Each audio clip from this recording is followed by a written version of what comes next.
Let's talk about something that might sound a little bit wild. What if I told you that some of the super healthy foods you're eating every single day to boost your fertility could actually be working against you? We're going to be talking about oxalates, a hidden stressor that might just be the missing piece to your fertility puzzle. I mean, if you're on this journey, you're probably doing all the things. You've got the green smoothies, you're baking with almond flour, you're eating your sweet potatoes, you are checking every single box. But if you're still not seeing the results you want, the frustration is just immense, right? So let's explore this idea. What if a key part of the puzzle is hiding in plain sight, right there on your plate? All right, so here's how we're going to break this all down. First, we'll talk about this healthy diet paradox. Then, we're going to properly meet our main suspect, oxalates. After that, we'll dive into how they pull off what I'm calling the cellular energy heist and how that connects to your gut and pelvic health. And please, stick with me because the last part is the most important. We'll talk about a smart, safe strategy to deal with all of this. Okay, let's kick things off with Section 1, the healthy diet paradox. You know this feeling. It is that incredibly frustrating experience of doing absolutely everything you're told is good for you, but you're just not getting the results you so deeply want. Your plate probably looks like a work of art, doesn't it? I mean, we're talking smoothies packed with spinach, those almond flour baked goods, the quinoa bowls.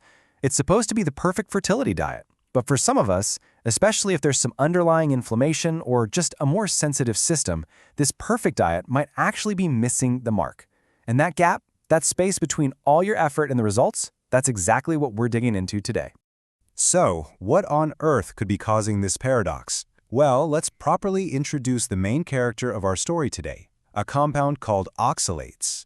So what are oxalates? You can basically think of them as a plant's personal security system. They are these tiny, often sharp, microscopic crystals that plants create to protect themselves from predators, like bugs. Super clever for the plant, right? But here's the catch for us humans. We literally can't break them down. We just don't have the biological tools for the job. So our bodies are forced to deal with them and figure out how to get them out. And that whole process, well, it can take a real toll on our system. And just take a look at this list. Does it look familiar? I mean, this is practically a fertility superfood shopping list, isn't it? Spinach, almonds, sweet potatoes. Now, let me be crystal clear. These foods are not bad, not at all. The issue isn't the food itself. It's the load. For some of us, a really high intake of these specific foods can just overload our system with more oxalates than it can comfortably handle. All right, now we're going to put on our microscope goggles. We're going from your plate all the way down into your cells to see what's really happening, because this is where oxalates can do some pretty significant damage. Just think about this for a second. An egg cell is an absolute powerhouse. It is packed with more mitochondria. Those are the tiny little power plants inside our cells than any other cell in the entire body. It's incredible. Both egg and sperm cells need a ton of this cellular energy, this fuel, and a very specific cocktail of minerals just to develop correctly and create a healthy embryo. So how exactly do oxalates throw a wrench in the works? Well, it's kind of like a three-pronged attack. First, they act like little mineral magnets, basically stealing vital nutrients. Second, they can directly drain your cell's batteries, robbing them of energy. And third, they can trigger your body's alarm system, which kicks off a cycle of inflammation. Let's take a closer look at this mineral heist. We're talking about things like magnesium, which is crucial for ovulation, zinc, which is key for egg and sperm health, calcium, iron, all of them are absolutely non-negotiable for fertility. What oxalates do is they literally grab onto these minerals in your gut and pull them right out of your system before you even get a chance to absorb them. And that depletion alone can have a huge effect on your hormones and reproductive health. And then there's the energy drain. So on the left, you see a healthy mitochondrion, just firing on all cylinders, pumping out the fuel that high-quality eggs and sperm need. But on the right, under oxalate stress, that energy factory starts to sputter. It's like your cell's battery is constantly at 10%. This can directly lead to lower egg quality, and it can even affect an embryo's ability to implant and grow. Okay, let's zoom back out from the microscopic world for a minute. Because this isn't just a problem that happens inside your cells. It can start in your gut and create a ripple effect of inflammation that travels right through your pelvis. You've probably heard this before, but your gut and your fertility are so deeply connected. So, remember those tiny, sharp oxalate crystals we talked about? Well, they can physically irritate and damage the delicate lining of your gut.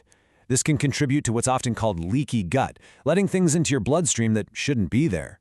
Your immune system sees this, it freaks out, and you end up with body-wide, low-grade inflammation, which is just not a great environment for trying to conceive. And here's something that is absolutely crucial to understand.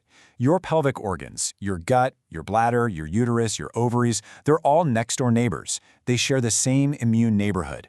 So if there's a fire in one house, let's say inflammation in the gut, it can easily spread to the others. This creates a stressed-out, inflammatory environment that can directly impact your chances of conception. Okay, so we've talked a lot about the problem. Now let's get to the solution. And this is not about fear or about cutting out all your favorite foods. This is about a smart, empowering strategy to build your body's resilience from the inside out. The goal here is absolutely not a zero oxalate diet. That is not realistic, and it's not even necessary. The real goal is much smarter. It's about two things. One, gently lowering the total oxalate burden on your system, and two, building up your body's strength so it can better handle the oxalates you do eat. And this part is so important. If you're eating a ton of high oxalate foods, please do not quit cold turkey. Your body is clever and it stores excess oxalates in your tissues. If you suddenly stop eating them, your body can decide to dump all those stored oxalates at once. It's like opening a dam, and that flood can cause a massive spike in inflammation, making things temporarily much worse. Slow and steady is the only safe way to do this. So here is the safer, smarter approach.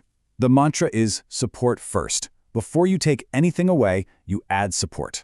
This means replenishing those key minerals like magnesium and zinc. It means working to strengthen your gut lining. You build a stronger foundation for your body. And then, once your body has the tools it needs, you can begin to gently and gradually swap out some of the highest oxalate foods for lower oxalate alternatives. So who should be paying the closest attention here? Well, if you're navigating something like PCOS, endometriosis, that really frustrating diagnosis of unexplained infertility or recurrent loss, this could be a really important and often missed piece of your personal health puzzle. It's about turning over one more stone, looking at one more potential stressor you can address. Look, this isn't about blaming food or creating fear. It's about empowerment. It's about understanding your unique body on a much deeper level. So, the question to leave you with is this. Is it time to shift your focus away from just adding in more good things and instead start building your body's resilience from the inside out? That could be your most powerful next step.